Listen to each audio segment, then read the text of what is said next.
Good evening, viewers. This is Yogendra Depande, and you are watching my video. And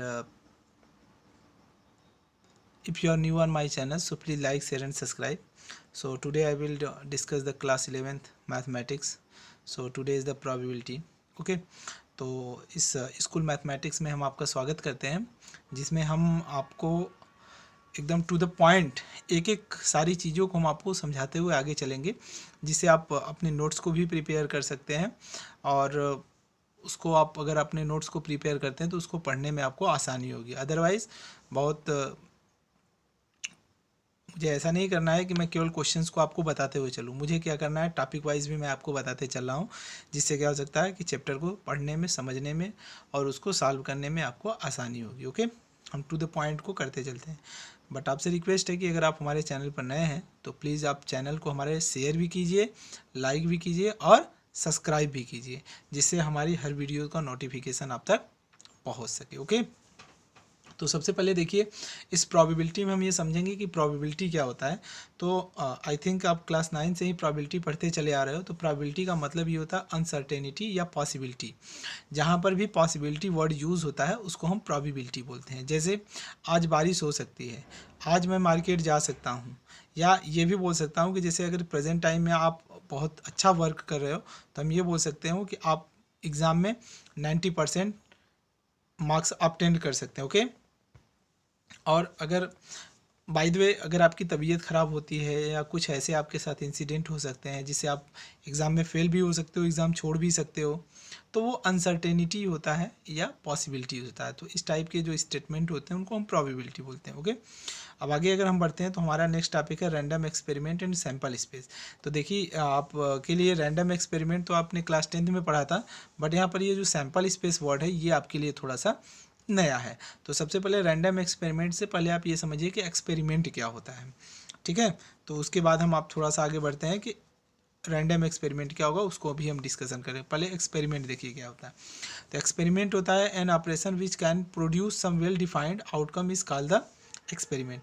मतलब ये होता है कि अगर हमारे पास कोई ऑपरेशन है, मतलब जैसे एक्सपेरिमेंट का मतलब ये होता है कि आप जैसे फिजिक्स केमिस्ट्री की या बायोलॉजी के लैब में आप जाते हो तो वहाँ पर जो एक्सपेरिमेंट करते हैं तो उसका एक कोई आपको आउटपुट मिलता है, वही होता है एक्सपेरिमेंट। तो यहाँ पर भी वही एक्सपेरिमेंट है। तो यहाँ पर ये गिवन है an operation which can produce, मतलब अगर हमारे पास कोई ऑपरेशन है तो वो प्रोड्यूस करता है, क्या प्रोड्यूस करता है, सम वेल डिफाइंड आउटकम्स। तो मतलब वो कुछ हमें आउटकम्स प्रोवाइड करता है और उसी को हम बोलते हैं एक्सपेरिमेंट। जैसे हमारे पास एक ऑपरेशन का मतलब आप ऐसे समझ लीजिए कि हमारे पास एक कॉइन है। ओके, अगर हम कॉइन को टॉस करते हैं तो हमारे पास दो आउटकम आते हैं। कितने आते हैं? दो आउटकम आते हैं, हेड और टेल। तो उसी दो आउटकम्स को हम बोलते हैं एक्सपेरिमेंट। या जैसे हमारे पास डाइस होता है, डाइस को हम रोल करते हैं तो 6 आउटकम हो सकते हैं, 1 2 3 4 5 6, इसमें से कोई भी नंबर आ सकता है। तो that is called the experiment. Okay, अब नेक्स्ट वन है देखिए रैंडम एक्सपेरिमेंट। तो रैंडम एक्सपेरिमेंट क्या होता है इसको भी आप समझिए। रैंडम का मतलब होता है किसी चीज़ को सडनली उठा लेना, तो उसको हम बोलते हैं रैंडम। और एक्सपेरिमेंट तो आप समझ ही गए हैं। ओके, तो फिर आइए हम पूरा रैंडम एक्सपेरिमेंट को समझते हैं क्या है। An experiment is called the random experiment if it results in two or more outcomes and it is not possible to tell or predict to the outcome in advance. देखिए random experiment क्या होता है कि अगर हमारे पास कोई भी experiment है तो उसको हम रैंडम एक्सपेरिमेंट बोलेंगे। कब? जब उसका जो रिजल्ट होना चाहिए वो 2 या 2 से अधिक होना चाहिए, केवल एक के लिए नहीं होगा। कि जैसे हमारे पास एक कॉइन है, दोनों साइड हेड है, तो वो रैंडम एक्सपेरिमेंट नहीं हो सकता है। तो उसमें क्या होती है, 50-50 पॉसिबिलिटी होती है कॉइन में। एक साइड हेड होता है और दूसरी टाइप टेल होता है। तो अगर हम कॉइन को टॉस करते हैं तो हेड भी आ सकता है और टेल भी आ सकता है। तो जिसमें क्या बोला गया है, एट लीस्ट 2 आउटकम, कम से कम 2 आउटकम हो, और अधिक से अधिक क्या हो सकते हैं, इनफाइनाइट हो सकते हैं। और देखिए जो सबसे इंपॉर्टेंट बात होती है कि इसमें जो प्रेडिक्शन होता है वो अलाउड नहीं होता है। मतलब हम अगर जैसे मैंने ये बोला कि आपको एक कॉइन को 10 बार टास्क करना है, ठीक है, तो सपोज दैट आपने एक कॉइन को 8 बार टास्क किया और 8 के 8 बार हेड आ गया, तो आप ये नहीं बोल सकते हो कि 9th और 10th टाइम में वो भी हेड ही आएगा, टेल भी आ सकता है। बाय द वे अगर वो हेड आ गया दोनों टाइम तो वो एक इत्तेफाक है और कुछ नहीं है। आप ये नहीं बोल सकते हो कि वो हमेशा क्या होगा, हेड ही आएगा। जैसे आप एक कॉइन को टास्क करते हो तो हेड भी आ सकता है और टेल भी आ सकता है, दोनों पॉसिबिलिटी है। तो इस टाइप के एक्सपेरिमेंट को हम बोलते हैं रैंडम एक्सपेरिमेंट। या जैसे आप ये जानते हो कि अगर आपके पास कोई बॉक्स है, ठीक है, अगर उस बॉक्स में से हम कोई भी बाल उठा सकते हैं, कोई भी बाल को पिकअप कर सकते हैं। जैसे आप सपोज दैट ये सपोज कर सकते हैं कि अगर आपके पास ये बॉक्स है और इस बॉक्स के अंदर 2 रेड बाल हैं और 2 ब्लैक बाल हैं, तो अगर हमें इसमें से क्या करना हो, कोई भी रैंडमली बाल को चूज़ करना हो तो हम कोई भी कर सकते हैं। तो इसमें से रेड भी आ सकता है और ब्लैक भी आ सकता है, क्योंकि मुझे उसमें देख करके नहीं चूज़ करना है। अगर हाथ डालेंगे और निकालेंगे तो कोई ना कोई एक बाल उसमें से निकल जाएगा, तो उसको हम बोलते हैं रैंडम एक्सपेरिमेंट। ओके, अब आगे देखिए, इसमें ये दिया है कि दस an experiment is called random if it is satisfy the following condition. तो ये बोला गया है कि हम इसको एक्सपेरिमेंट, इस एक्सपेरिमेंट को रैंडम एक्सपेरिमेंट बोलेंगे कब, जब ये कुछ कंडीशन को सेटिस्फाइड कर जाएगा। मतलब it has more than one possible outcome, मतलब इसके पास क्या होना चाहिए, एक से अधिक पॉसिबल आउटकम होना चाहिए। अगर एक से अधिक पॉसिबल आउटकम है तभी हम ये बोल सकते हैं कि ये रैंडम एक्सपेरिमेंट होगा। अदरवाइज अगर एक है तो बार बार तो वहीं आएगा एक्सपेरिमेंट। अगर जैसे हमारे पास एक कॉइन है, दोनों साइड हेड ही है, अगर उसको मैं बार बार टास्क करूंगा तो उसका तो आउटकम मुझे पता है कि दोनों साइड हेड है, तो हर बार वो हेड ही आएगा। तो कंडीशन इसीलिए बोल दिया है कि it has more than one possible outcome, मतलब एक से अधिक पॉसिबल आउटकम होना चाहिए। ओके, सेकेंड ये होता है कि it is not possible to predict the outcome in advance, मतलब कि जो हमारा आउटकम होता है वो एडवांस हम प्रेडिक्ट नहीं कर सकते हैं। ठीक है, जैसे मैंने अभी बताया आपको कि टासिंग अ कॉइन, अगर हम कॉइन को टास्क करते हैं, अगर मुझे 5 बार कॉइन को टास्क करना और 4 बार हेड आ गया, तो हम ये नहीं कर सकते हैं कि 5वें बार में भी हेड आएगा, वो टेल आएगा। टेल भी आ सकता है और हेड भी आ सकता है। Okay, and tasking 2 coins simultaneously, तो अगर 2 कॉइन्स है, अगर दोनों को मैं टास्क कर रहा हूँ, तो मैं जब दोनों को टास्क करता हूँ तो देखिए यहाँ पर क्या होता है कि पहले आप समझिए, अगर 2 कॉइन को हम टास्क करते हैं तो हेड हेड होता है, हेड टेल होता है, टेल हेड होता है और टेल टेल होता है।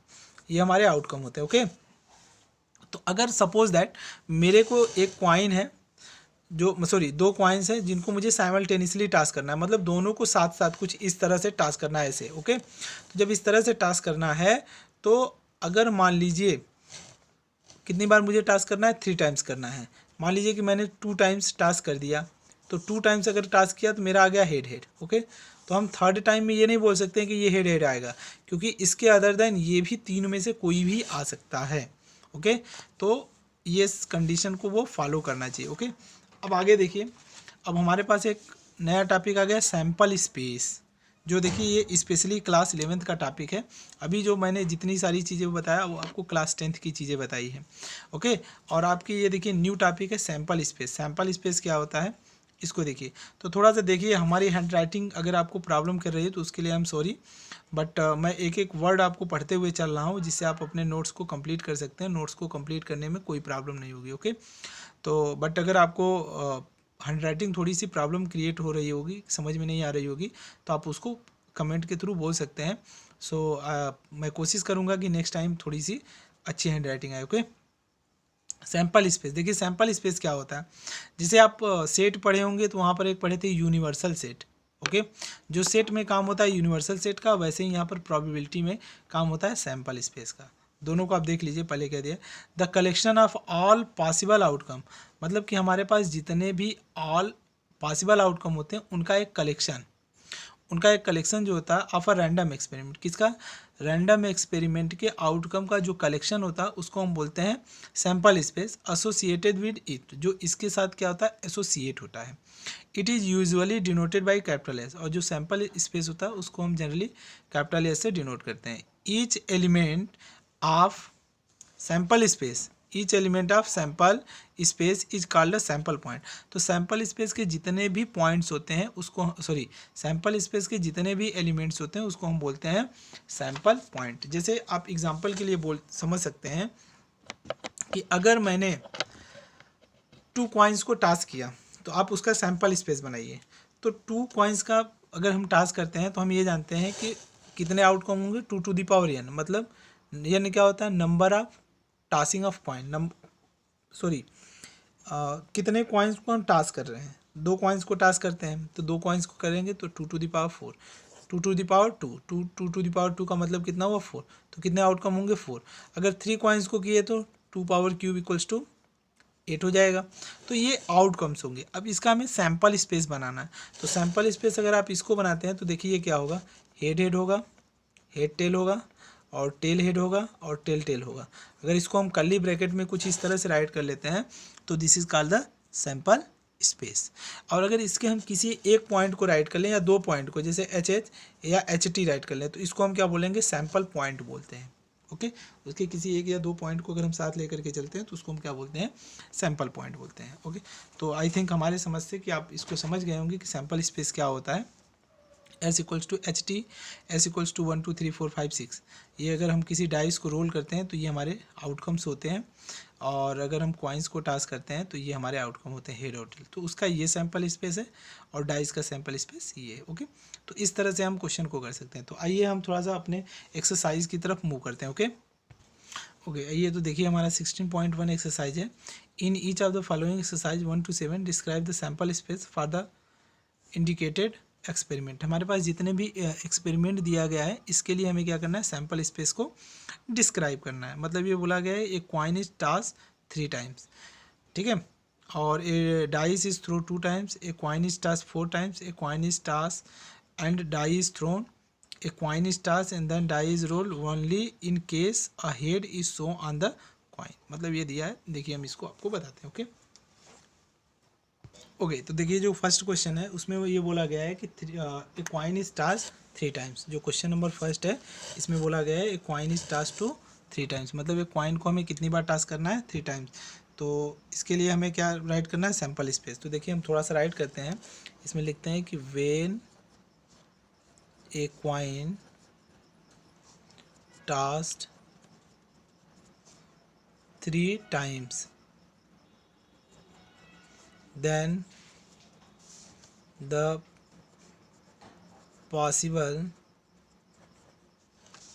possible outcome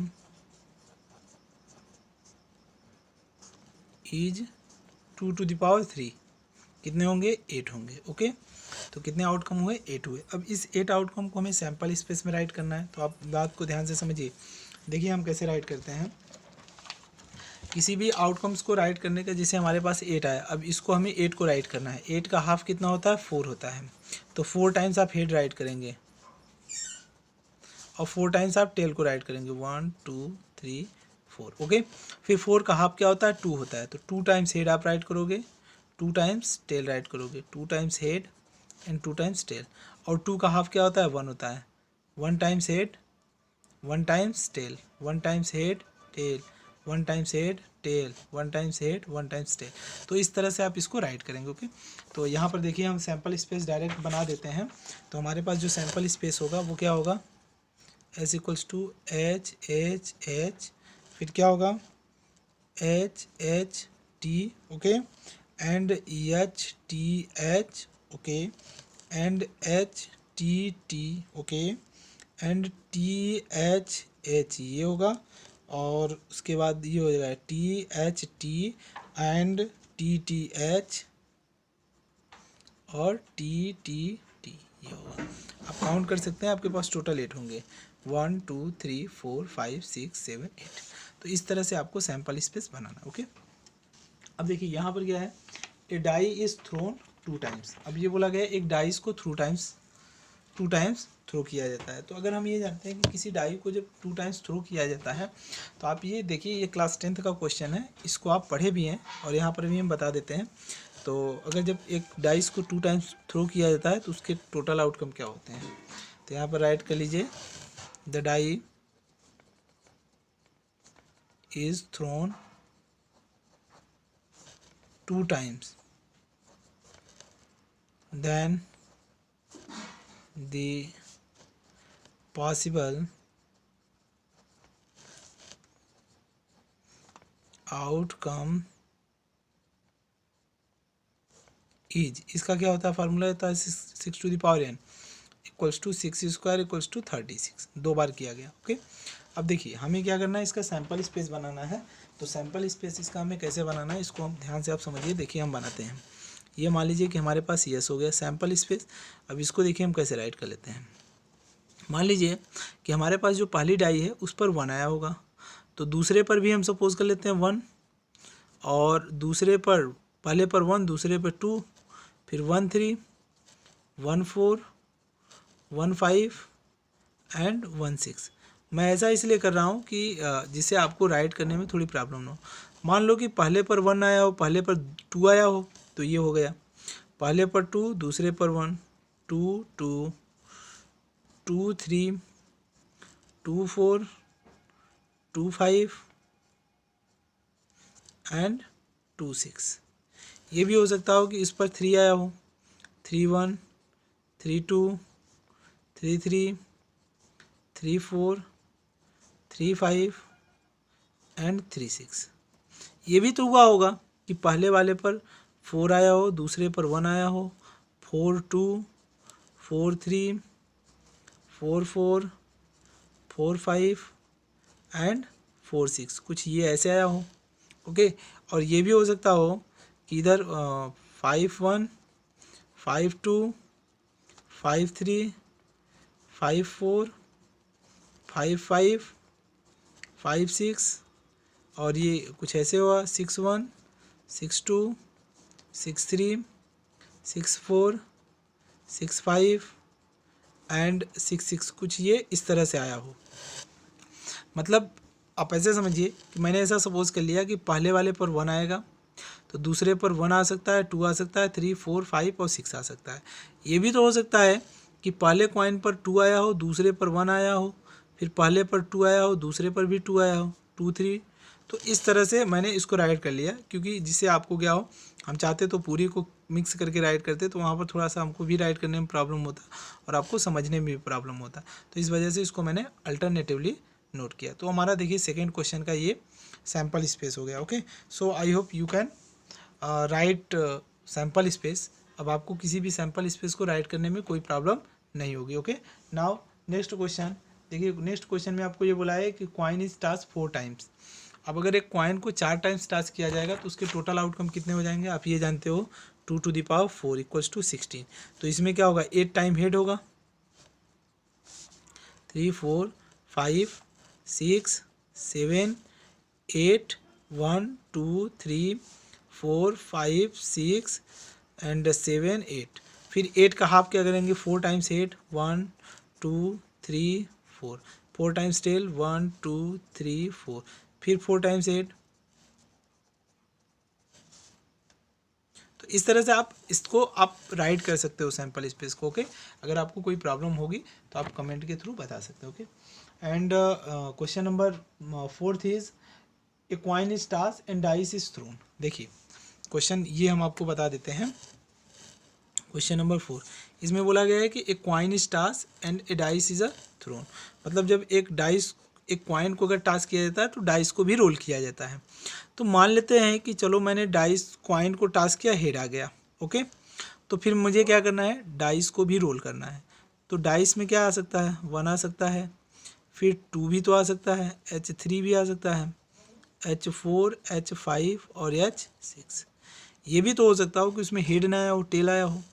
अगर टेल आएगा तो भी डाइस को रोल करना है। तो T1, T2, T3, T4, T5 and T6, ये कुछ इस तरह से आया होगा। ओके, तो ये होगा हमारा सैम्पल स्पेस। देखिए बात को यही समझिए कि क्वेश्चन में बोला गया था कि हमारे पास एक डाइस है और एक कॉइन है, दोनों को मैंने टास्क करना है। एक डाइस मैंने कॉइन को अगर टास्क करता हूँ तो फिर मुझे किसको रोल करना पड़ेगा, डाइस को रोल करना पड़ेगा। चलो मैंने मान लिया कि मैंने कॉइन को टास्क किया और हेड आ गया।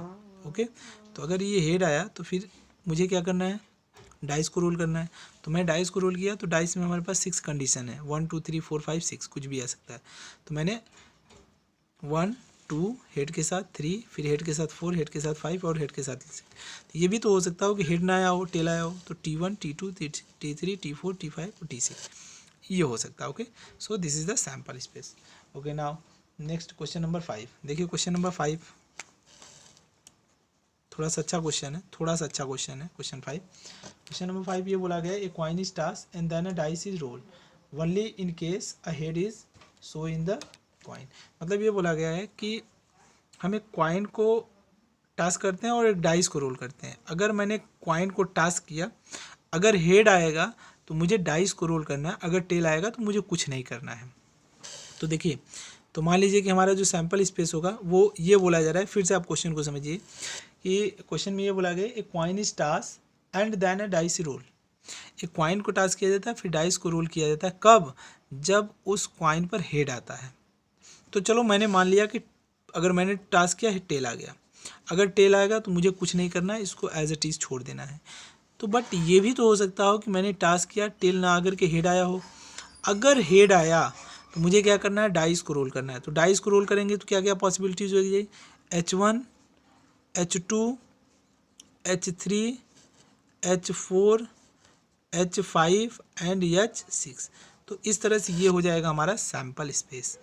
स्टूडेंट, अगर आपको कोई भी प्रॉब्लम होगी तो आप कमेंट के थ्रू बता सकते हैं। Okay, now next question is, देखिए अब हमारे पास आते हैं क्वेश्चन नंबर 6 की तरफ मूव करते हैं। तो देखिए क्वेश्चन नंबर 6 हमारे पास क्या है। क्वेश्चन नंबर 6 में ये बोला गया है, क्वेश्चन नंबर 6 ये बोला गया है कि 2 boy and 2 girls are in the room X and 1 boy and 3 girls are in the room Y। मतलब आप ध्यान से समझिए, हमसे ये बोला गया है कि हमारे पास 2 रूम हैं। ओके, ऐसे समझिए। पहले क्वेश्चन पढ़ लीजिए कि 2 boy and 2 room are in the 2 boys and 2 girls are in room X and 1 boy and 3 girls are in room Y. Specify the sample space for the experiment in which the room is selected at and then a person।